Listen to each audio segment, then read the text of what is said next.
से श्री सद्गुरु महाराज की जय। हम लोग उपस्थिति में बैठे हुए हैं, उपस्थिति के अनुकूल आवाज नहीं हो रही है। जितना करेंगे जयकार उतना निकलेगा मन से विकार, और जितना करेंगे जय उतना होगा पाप का क्षय। बोलिए प्रेम से श्री सद्गुरु महाराज की जय। अव्यक्त रूप में उपस्थित ब्रह्मीन परमाराध्य श्री सद्गुरु महाराज के पावन चरणों में 100 कोटि नमन। व्यक्त रूप में उपस्थित है संसार में बसे हुए तमाम ऋषि मुनियों के चरणों में बार बार नमन। सत्संग में बैठे हुए मंच पर मंच आसीन पूज्य अति पूज्य गणेशानंद बाबा के श्री चरणों में बार बार नमन। सत्संग में बैठे हुए साधु समाज, उपस्थित धर्मानुरागी सत्संग प्रेमी पूजनीय माता तथा भक्तिमती बहनों, सभी के चरणों में बार बार नमन। अभी हम लोग स्तुति विनती के उपरांत सदग्रंथ से पाठ किया गया है। पाठक्रम में हम लोग सुन चुके हैं वेद भगवान की उपदेश को। वेद भगवान कौन है जिसका अभी हम लोग उपदेश सुन रहे थे? वेद का अर्थ क्या है? वेद कहते किनको है? संसार में कहीं किसी तरह का जहां भी हो यज्ञ प्रयोजन होता है तो वहां सबसे पहले वेद मंत्र का उच्चारण होता है। वेद मंत्र के द्वारा यज्ञ का शुभारंभ होता है। लेकिन अभी हम लोग वेद मंत्र की ऋचा जो सुनाई गई है उनको हम लोग सुन रहे थे। वेद भगवान कौन है जिनका हम लोग अभी पाठ के रूप में सुन रहे थे? वेद का अर्थ होता है ज्ञान। वेद का अर्थ क्या होता है? ज्ञान। ज्ञान कहते किनको है?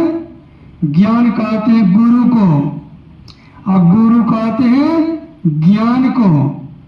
कहते गुरु नाम है ज्ञान का, शिष्य सीख ले सोई, अज्ञान मर जाने बिना गुरु और शिष्य न खोए। गुरु नाम है ज्ञान का, जिसको ज्ञान कहते हैं उसको गुरु कहते हैं, और जिसको गुरु कहते हैं उसी को ज्ञान कहते हैं। अभी गुरु की महिमा पर जो पाठ की गई है वह गुरु की महिमा पर अभी हम लोग पाठ श्रवण कर रहे थे। गुरु की महिमा पर अभी हम लोग सुन रहे थे योग सीखो उपनिषद से। योग सीखो उपनिषद में जो 5वां अध्याय है, 5वां अध्याय में हम लोग सुन रहे थे गुरु रे ब्रह्मा गुरु रे विष्णु गुरु रे सदाशिव गुरु रे साक्षात परब्रह्म तस्मै श्री गुरुवे। कहते गुरु रे ब्रह्मा, गुरु रे ब्रह्मा जिसको गुरु कहते हैं, कहते वह गुरु। पहले तो हम लोग यह जानना चाहते हैं, कि ब्रह्मा विष्णु महेश है ना, ये तीनों, ब्रह्मा सृष्टि करता, विष्णु है पालन करता, और शिव संहार करता। लेकिन ये तीन एक एक गुण के अधिकारी हैं। ब्रह्मा सृष्टि करता एक गुण के अधिकारी, विष्णु पालन करता वह पालन करने की एक एक गुण के अधिकारी, शिव संहार करता संहार करने की एक एक गुण के अधिकारी।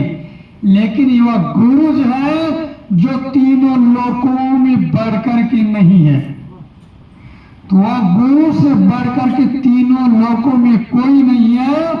तो कहते हैं वह गुरु जो है ये गुरु में तीनों गुण समाया हुआ है। गुरु में, गुरु भी ब्रह्मा तो सृष्टि करता, विष्णु पालन करता, शिव संहार करता है। लेकिन जो गुरु है वाकई में गुरु है। गुरु ही सृष्टि करता है, गुरु ही पालन करता है, और गुरु ही संहार करता है।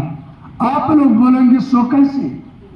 गुरु सृष्टि करता, गुरु पालन करता, गुरु संहार करता, ये कैसे हो सकता?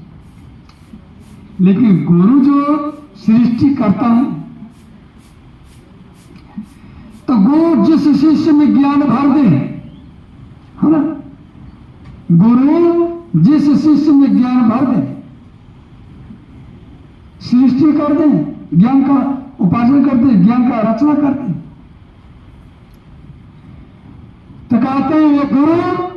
और फिर दूसरा कहते हैं ज्ञान वो चीज है, कमाने खाने वाला ज्ञान नहीं, कमाने खाने वाला ज्ञान नहीं, जिस ज्ञान से हम मनुष्यों को कल्याण हो, वह ज्ञान की यहां चर्चा की गई है। लेकिन ज्ञान गुरु जिसमें ज्ञान को भर दें, जब जिसमें ज्ञान हो जाता, जिस शिष्य में, वो शिष्य उस ज्ञान का पालन करे,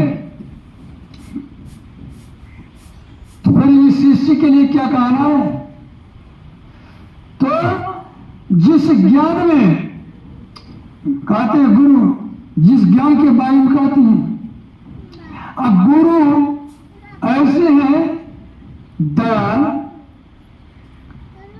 गुरु दीन दयाला, नजर निहारा, भक्तन पूर्ण काम,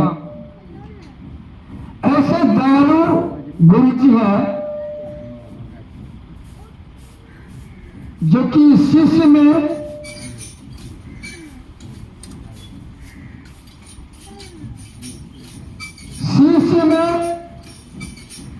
जो कोई गुण अवगुण हो, शिष्य में कोई प्रकार का अवगुण हो, उसका संहार करते हैं, है ना, संहार करते हैं।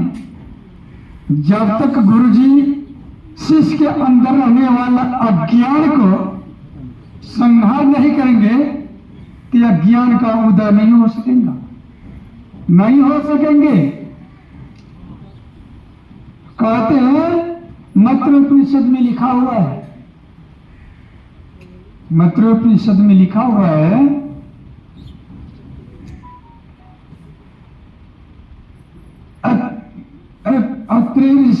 मैत्रेय ऋषि की वचन है, मैत्रेय ऋषि का वचन है, जो मैत्रेयोपनिषद में लिखा हुआ है।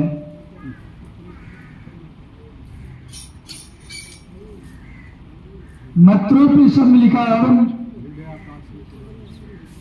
नीता मोमयी माता जातो बोधमय सुता, सूतक में संपातो कथम संध्यान उपासमही। कहते मोमयी माता मर गई, अब बोधमय पुत्र का जन्म हुआ, इन दो सूतकों के हो जाने पर अब संध्या कैसे करो? मोमयी माता मर गई। कहते हैं मोह, कहते अज्ञान को, अंधकार को। जब तक हमारे अंदर रहने वाला अज्ञान अंधकार समाप्त नहीं हो जाता है, तब तक बोधमय पुत्र का जन्म नहीं होने वाला। ठीक उसी तरह हमारे अंदर अज्ञान अंधकार रहने वाला, जब तक गुरु उनके भक्त के हृदय से वो अज्ञान अंधकार को संहार नहीं कर देते हैं, तब तक भक्त के हृदय में, शिष्य के हृदय में प्रकाश नहीं हो सकता, प्रकाश नहीं हो सकता। आज कौन दिन है? आज बुधवार दिन है। बुधवार दिन हम लोगों को शिक्षा देते हैं।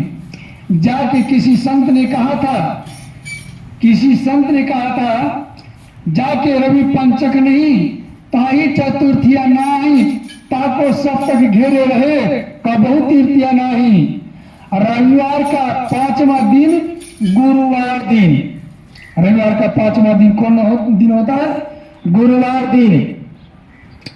कहते जाके रवि पंचक नहीं ताई चतुर्थिया ना, जो जीवन काल में गुरु धारण नहीं किए हैं, ताई चतुर्थिया ना, रविवार का 4था दिन होता है बुधवार। ऐसे मनुष्य को कभी बुद्धि नहीं हो सकता है, ऐसे मनुष्य को कभी बुद्धि नहीं हो सकता है। अब जो कहते हैं ताई चतुर्थिया ना, ताको सब तक घेरे रहे। कहते जिसको जीवन काल में कभी बुद्धि नहीं हुआ है, जो गुरु धारण नहीं किए हैं, जिसको बुद्धि नहीं हुआ है, कहते ताको सब तक घेरे रहे। कहते ऐसे मनुष्य को जीवन में शनि ग्रह घेरा हुआ रहता है। ऐसे मनुष्य को जीवन में शनि ग्रह घेरा हुआ रहता है। जिस मनुष्य के जीवन में शनि ग्रह घेरा हुआ है तो कहते कबहू तीर्थिया न, रविवार का तीसरा दिन होता है मंगलवार, कहिए उसका कभी कल्याण होने वाला है जिसको शनि ग्रह घेरा हुआ है। रविवार का तीसरा दिन होता है मंगलवार। मंगल का अर्थ होता है कल्याण। जब ये जीवन में आनंद और कल्याण चाहते हैं तो हम लोगों को संतों के समाज में जाकर के आनंद और कल्याण प्राप्त करना चाहिए। मद मंगल में संत समाजो जो जगजंगम तीर्थ राजो। मद मंगल में संत समाजो। मौत का अर्थ होता है आनंद, मंगल का अर्थ होता है कल्याण। जब हम मनुष्य जीवन में आनंद चाहते हैं, कल्याण चाहते हैं तो कहाँ जाएंगे? तो संतों के समाज में जाना होगा। संतों के समाज में जाए बिना हम लोगों को न आनंद मिलेगा और न कल्याण मिलेगा। इसलिए संत सम्राट कहते हैं संगति सो सुख उपजे, कुसंगति सो दुख जो। कहे कबीर तहाँ जाइए, साधु संग जहाँ हो। हम लोगों को वही जाना चाहिए जहाँ संत महापुरुषों का समागम है। वही जाने से हम लोगों को जीवन में कल्याण होगा। इतने कह करके मैं अपनी वाणी पर विराम दे रहा हूँ। मेरे प्रेम से श्री सद्गुरु महाराज की जय। आगे पूज्य बाबा शिष्येंगे श्री सद्गुरु महाराज।